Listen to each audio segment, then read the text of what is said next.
کیا حال ہے یار آپ کے لاک ڈاؤن کے دن کیسے چل رہے ہیں آج کل؟ ہاں بڑا اچھا سوال ہے یار. نئی تازہ کیا ہونی ہے، لاک ڈاؤن چل رہا ہے یار، گھر بیٹھے ہوئے ہیں، بوریت ہے بہت سا.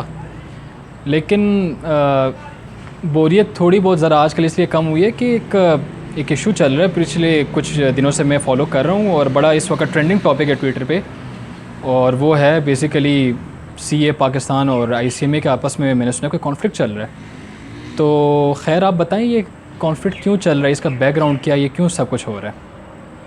ضیاء بھائی، جیسے کہ آج کل کرونا کے حالات ہیں تو اس میں کافی لوگوں کے لیے مشکلات کا باعث بھی بنا، لیکن کچھ ادارے جیسے آئی سی ایم اے میں اسپیشلی کہنا چاہوں گا، جو ٹاپک آپ نے چھیڑا ہے، تو ان کے لیے بہت فائدہ مند بھی رہا، کیونکہ 30 سال سے جو سیکشن ایک لمٹ میں وہ رہ رہے تھے، آخر حکومت پاکستان نے مینجمنٹ کی آسانی کے لیے اور کمپنیز کو سکون دینے کے لیے اس میں کچھ چینجز کی.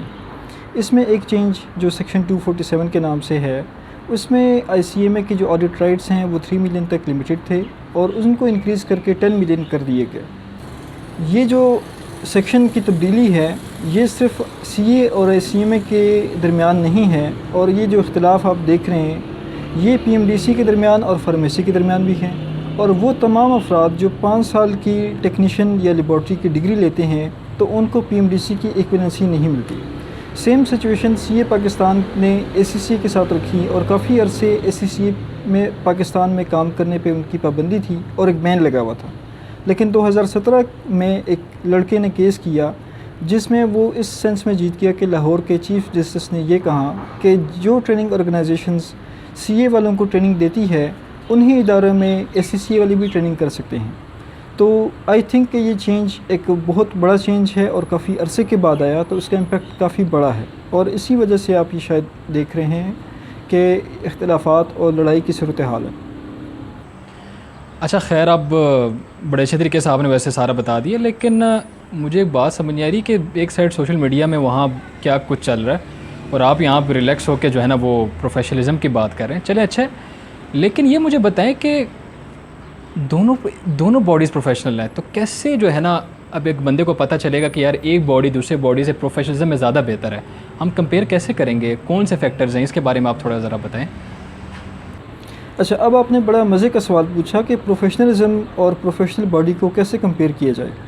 تو یہ جو کامن سینس ہے یا تھیوریز بتاتی ہیں کہ آپ نے اگر کسی پروفیشنلزم کو جج بھی کرنا ہے یا دیکھنا ہے تو اس میں پروفیشنلزم کا ایک لیول ہوگا. ان میں نارملی جو ان کی پریکٹسز ہوتی ہیں، اپنے جو سٹینڈرڈز ہوتے ہیں، اپنی پالیسیز ہوتی ہیں، ٹائملی جو اپنے ٹاسک کمپلیشنز ہوتی ہیں، کوالٹی آف میئر ہوتا ہے ان کا، اس کے بیس پر میرا خیال ہے کہ زیادہ بہترین انداز میں آپ رائے دے سکتے.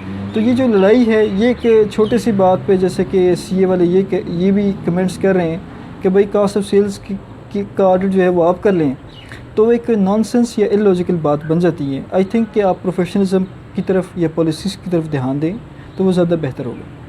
اس میں آپ پروفیشنلزم باڈی کی طرف جب آپ جاتے ہیں تو اس میں ریلائبلٹی کا بھی ایک کنسیپٹ آتا ہے، آنیسٹی کا ایک کنسیپٹ آتا ہے، پریکٹسنگ سکلز جو ان کے پاس ہیں اس پہ آپ بات کر سکتے ہیں، ان کے پروفیشنلزم بیہیویئر کے بارے میں آپ بات کر سکتے ہیں. تو یہ تمام ایسے فیکٹرز ہیں کہ آپ اس کی بیس پر ڈیسائیڈ کرتے ہیں کہ یہ پروفیشنلزم کی جو باڈی ہے یہ کتنے یا کس سٹینڈرڈ کی ہے. اچھا حامد، مجھے ایک بات بتاؤ کہ بہت بڑا چینج آ گیا ہے آئی سی ایم اے کے لیے، بہت بڑا چینج ہے 30 سالوں کے بعد، مطلب ان کی بہت بڑی اسٹرگل ہے، اس کے بعد ہم دیکھ رہے ہیں کہ ان کو 3 ملین سے لے کر 10 ملین تک جو ہے نا ان کو آڈٹ رائٹ دے دیا گیا ہے. تو یہ بہت بڑا چینج ہے. تو آپ کے نزدیک اس کے کیا فائدے ہو سکتے ہیں؟ کون سے بینیفٹس ہیں وہ اس سے جو ہے نا اس چینج سے جو ہے نا ہمیں دیکھنے کو ملیں گے آگے فیوچر میں؟ جے بھائی، بینیفٹس کی آپ بات کر رہے ہیں تو بینیفٹس میں سب سے بڑا جو اکانومی پہ یا کمپنیز کو بینیفٹ ہوگا وہ کوالٹی آف ورک کے بارے میں.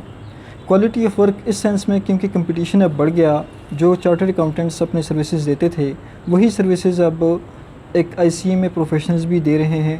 تو مے بی کہ آپ کے جو ریٹس ہیں وہ پاسبل ہے کہ کم یا زیادہ ہوں، لیکن آپ کی کوالٹی آف ورک پہ ڈیپینڈ کرے گا کہ کمپنیز آپ کو لیتی ہیں یا آئی سی ایم اے والوں کو لیتی ہیں. اس میں ایک اور مزے کی بات بتاؤں، جو پینڈیمک ایشو ہے اس میں کئی نئے چہرے ہمارے سامنے، کئی اداروں کے کھلے سچائیاں ہمارے سامنے آئیں. اس میں آئی سی ایم اے نے اپنے تمام اسٹوڈنٹس کی جو کوچنگ فی تھی وہ 25% کم کر دی.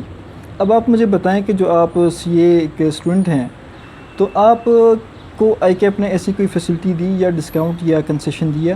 بلکہ آئی کیپ سے لوگ گلہ کرتے ہیں کہ ان کی فیسز زیادہ ہیں۔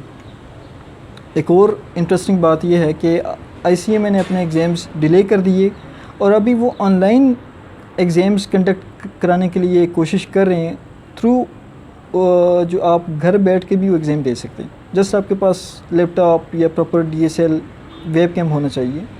تو آئی تھنک کہ یہ فیسلٹیز اب آئی کیپ کے خلاف دیکھیں کتنا بڑا پروٹیسٹ ہو رہا ہے صرف اس وجہ سے کہ آئی کیپ نے اپنے سی اے فائنلسٹ کی بات نہ سنی، اور وہ جناب 22 جون کو ان کے ایگزامز ہونے والے ہیں۔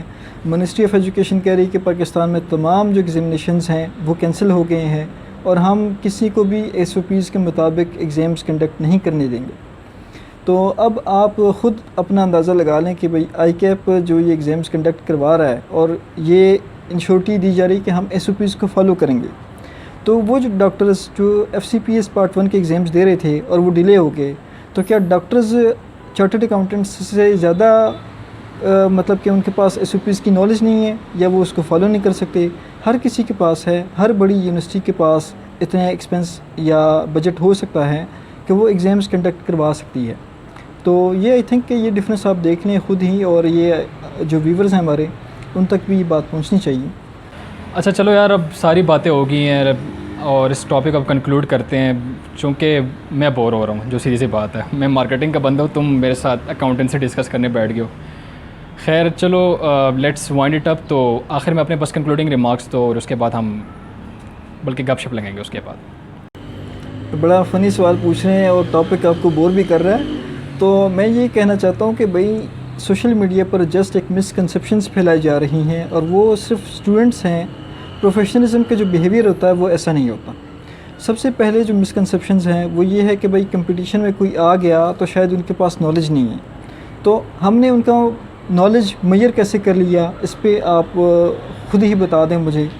دوسرا جو ہے کہ بھئی اس کی وجہ سے شاید ہمارا جو بزنس ہے وہ خراب ہو جائے گا، یہ کیسی بات ہے؟ یہ بھی مجھے الوجیکل لگی، کوئی سینس نہیں بنی کہ آپ کے گاؤں میں ایک بڑی مسجد ہے، جامع مسجد ہے، اور کسی محلے میں ایک چھوٹی سی مسجد بھی بنا لی کسی نے، تو اس کا کیا مطلب ہے کہ وہ جو بڑی مسجد ہے وہاں پر نمازی کم ہو جائیں گے، یا وہاں پر جو ہے وہ نماز کے جو ثواب ہے وہ کم ہو جائے گا؟ سیم ثواب، دونوں ہی ثواب کما رہے ہیں، دونوں ہی اچھا پازیٹیو کام کر رہے ہیں۔ ایسے ہی ایک اور مثال لے لیں کہ ایک بڑا سا شاپنگ مال ہے آپ کا، اور وہ 30 سال سے پڑا ہوا ہے، آپ کی کوئی 20 منزلہ بلڈنگ ہے۔ اب ایک اور بندہ ہے جس کے پاس ایک چھوٹی سی شاپ ہے، کریانہ سٹور ہے، اب اس بیچارے نے 5 چھوٹی سی ایک اور دکان بنا لی، تو آپ کو ڈر لگنے لگ گیا کہ بھئی وہ شاید آپ کا بزنس یا 20 منزلہ بلڈنگ ہی خرید لے گا۔ ایسی کوئی بات نہیں ہے۔ یہ ایک دوسرے کو فرینڈلی انوائرمنٹ میں سپورٹ کرنے کی، پروفیشنلزم اور اپنے پریکٹسز کو پروموٹ کرنے کی ضرورت ہے، ایک دوسرے کو ہمیشہ گرو کرنے کی، ان کی ہیلپ آؤٹ کرنے کی۔ اس سے ہماری اکانومی کو بھی فائدہ ہوتا ہے، اور سوسائٹی میں ہمارا ایک جو آئی تھنک کہ ہمارا پارٹ ہے وہ پازیٹیولی پلے ہوگا، بجائے اس کے کہ ہم ایک پروفیشنلزم باڈی کے خلاف اب بات کریں، تو وہ الٹا آپ پہ پلٹی ہے کہ آپ یہ جو پروفیشنلزم کی باتیں بھی کرتے ہیں اور بات بھی ایسے کرتے ہیں، تو آئی تھنک کہ یہ سینس نہیں بنتی، یہ میچنگ نہیں کر پاتی۔